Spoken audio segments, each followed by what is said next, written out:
إن هذا القرآن يهدي للتي هي أقوم ويبشر المؤمنين الذين يعملون الصالحات أن لهم أجرا كبيرا. بسم الله الرحمن الرحيم.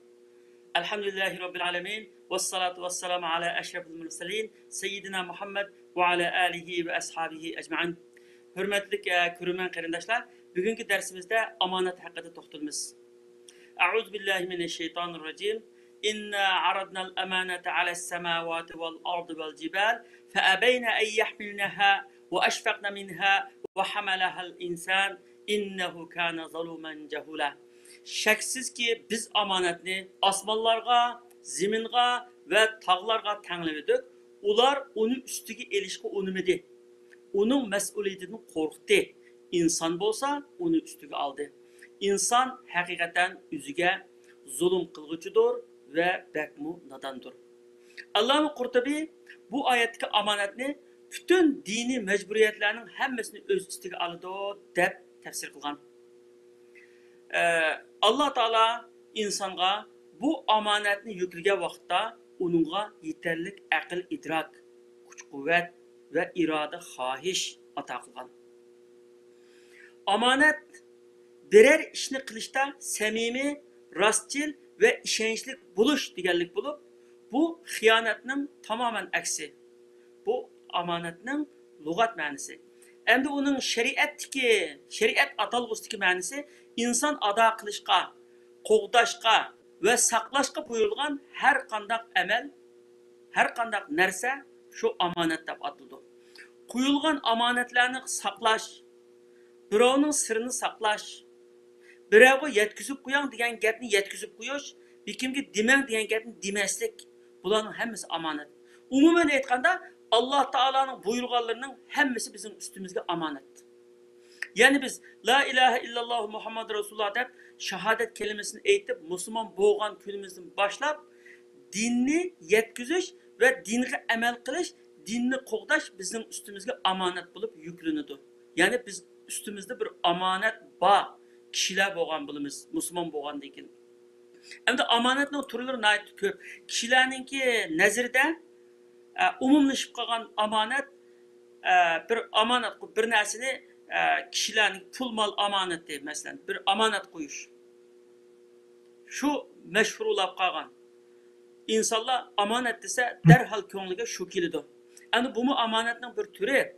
Peygamber sallallahu aleyhi ve sellem degan Müslümanlar onun tili ve kulu bilen ziyan yetişidin salamet bo'ladigan kishidir.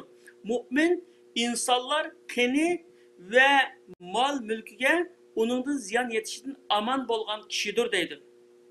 Bu hadiste ma'lum ki haqiqiy mümin Müslüman adam kishilarning mal mülkini her qanday qimmatli narsani onu da amanat koysa, koyalaydıgan, hatırcan bulalaydıgan işencilik kişi degan bo'ldi.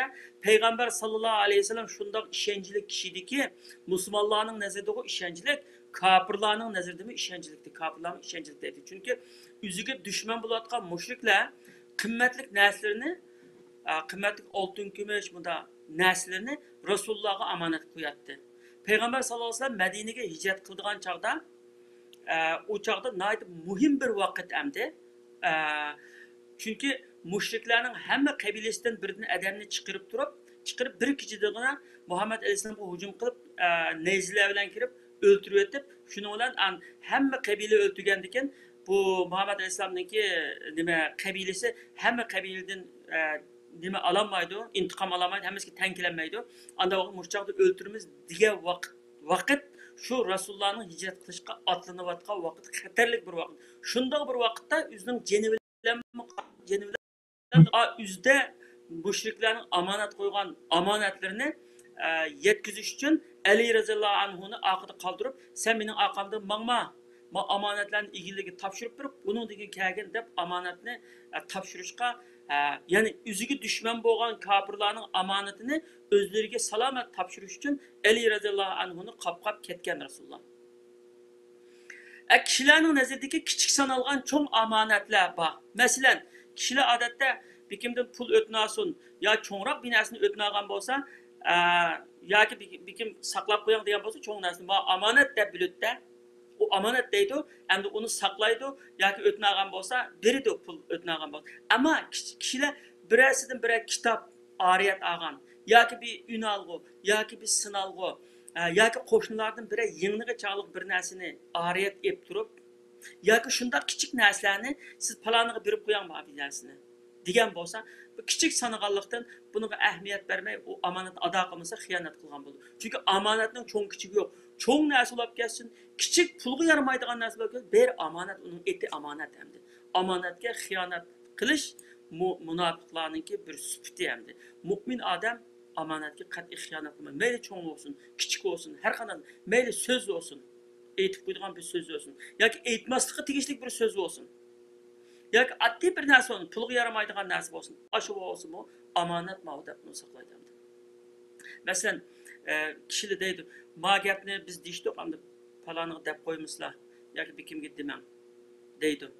Yoki Rasululloh sollallohu alayhi vasallam bir hadisda degan, sizga bir kim gap qilib o'tib turib, atrofingizda qarayotgan bo'lsa, sizga degan gap bu omonatga aylandi deydi. Ya'ni gap qilgan odam boshqa odam anglab qoldimi, anglab qolmadimi deb qarab o'tib, uni gap qilgan bo'lsa, bu omonat siz saqlang deyishning hech hojati yo'q. Bu omonat ustingizga deydi. Uni bir kimga demaslik, endi omonat. Mu'minningki eng alohidligi shu anda omonatni saqlash. Nurg'un alohidlik bor endi. Alohidliklarning ichidagi eng chong bir alohidlik ham omonatni saqlash. Bu omonatni saqlaydigan insonlar haqiqatan endi insonlarning orasidagi sarxillar, mu'minlarning ichidagi sarxillar hisoblanadi. Endi ilm setimdagi omonat. Payg'ambar sollallohu alayhi vasallam bir hadisda rostchil tijoratchi qiyomat kuni payg'ambarlar, rostchillar, shahidlar bilan birga bo'ladi degan. Endi rostchillikning ta'siri nima? Xiyonat. Shunga masalan tijoratda molninki aybini ochiq oshkor deb, nada ishlanganligini ochiq oshkor deb masalan, qaysi davlatda ishlanganligi, markasini ochiq oshkor deb, bunda setish bir omonat bo'lsa, u aybini yushirib yoki boshqalarning markasini chaplab, boshqa bir yerdan kelgan bo'lsa, biz boshqa yerdan keldik deb setish masalan, bu endi xiyonat masalan. Bu insonlar dunyosida jiq umumlashgan bir xiyonat turi. Endi vazifa ustidagi omonat masalan, bir doktor yana boshqa bir doktorga yaxshi chaq bo'lish yoki doktorxonaga jiq kirim kirgizib yaxshi bo'lish uchun kerak bo'lmagan analizlarni elishga buyurib, xalqning yanchiqidan pul chiqarish, bu rasmiy xiyonat. Kerak bo'lsa shunda qilsa bo'ladi. Endi kerak zarur bo'lmagan narsaga ayndaq qilish. Masalan, bir remontchining hamda odatda mashinaning almashtirmasini bo'lgan narsani, zapchastini, parchalarini ashundan chiqim chiqarish uchun, o'zi foyda tepish uchun almashtirganga o'xshash masalan. Odatda masalan bir yerda ishlaydigan kishilar mayli ishchi xizmatchi bo'lsin, nim bo'lsa bir yerda ishlaydigan kishilarning soatga qarab, soatni o'tkazib, ish qilmay o'tkazishi. Bu omonatga xiyonat qilgan bo'ldi. Omonat chunki vaqtni berdi, aniga maosh berdi, fursatni berdi, bir ish qilingda. Endi uni qilmay o'tkazib o'tish, endi uni bir omonatga xiyonat qilganlik hamda bolalarni tarbiyalashdan tortib, qulum qo'shnilarga muomala qilish, tuqqanlarga muomala qilish, musulmonlarga muomala qilish ishlarida omonatdorlik bo'lish musulmonlarningki go'zal axloqlaridan biri.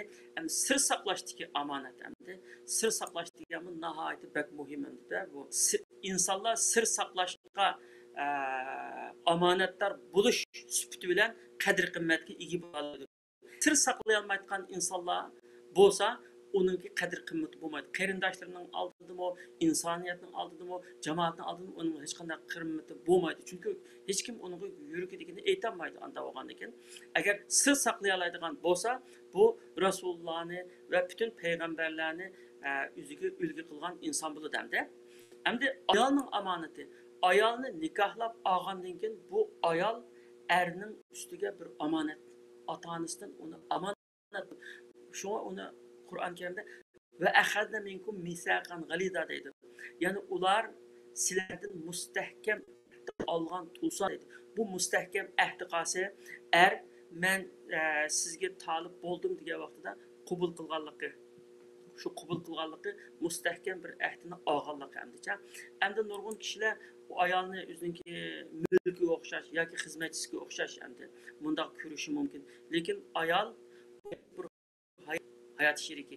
Erning qanday huquqi bo'lsa, ayolning shunday huquqi va oilada ayolning mas'uliyati, jafosi hammadan undan bakroq yig'ramdi uni. Uni haqiqatan yig'ramdi uni. Şuna bu ayolning qadrini bilish kerak va ularni hurmatlash kerak. Ayolni qanchalik hurmatlasang, bolalaring seni hurmatlaydi hamdi. Bu endi Payg'ambar sallallohu alayhi vasallamning go'zal axloqlaridan biri. Endi omonatni kengaytsak, omonat shu bizga hammasi bizning ustimizda omonat masala. Tinimizning saqligi bizga omonat. Alloh taolo bizga sog'lom bir tanni berdi. Mushu tanda sen ishligin, shukr qilgin, qulchilik qilgin. Va üstüne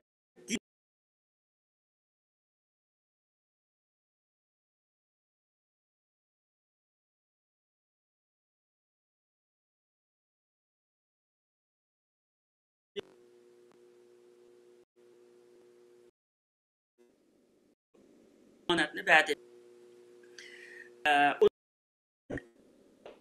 Endi aqlimizni buzadigan va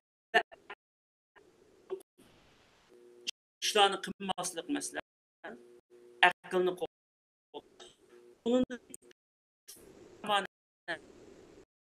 Talash iymon yaxshi so'z kuchi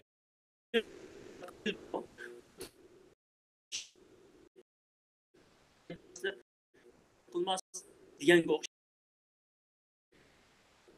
Endi Allah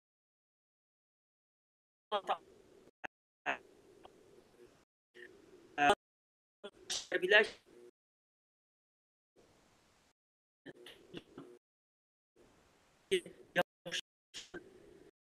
ve insan bilir amanat.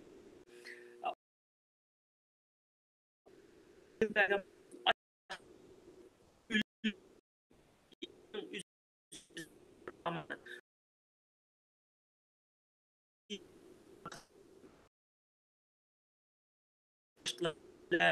Amel kasbimiz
mesela bir hangi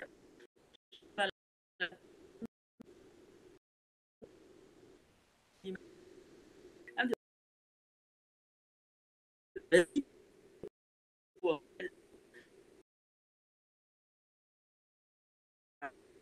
kanda şu an bu Allah çok çok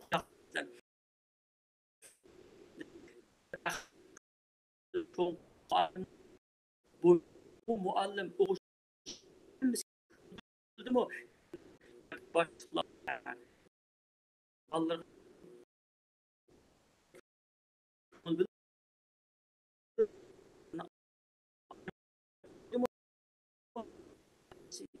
sabredendi. Çünkü vallahi kişisel ya ki onun şunun xeritinde şu iş ama işlerge bulan yoki ozroq bir bu bir omonat hamma hisobini beradi.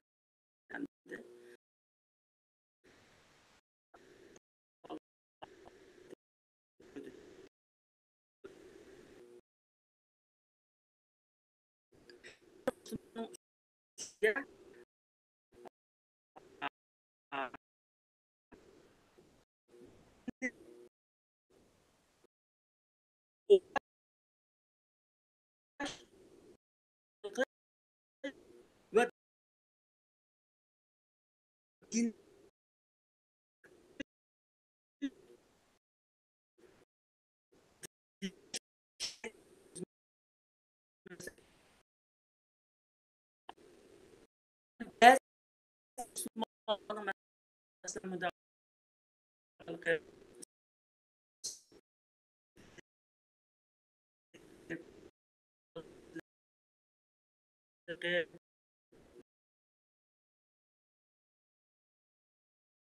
mesela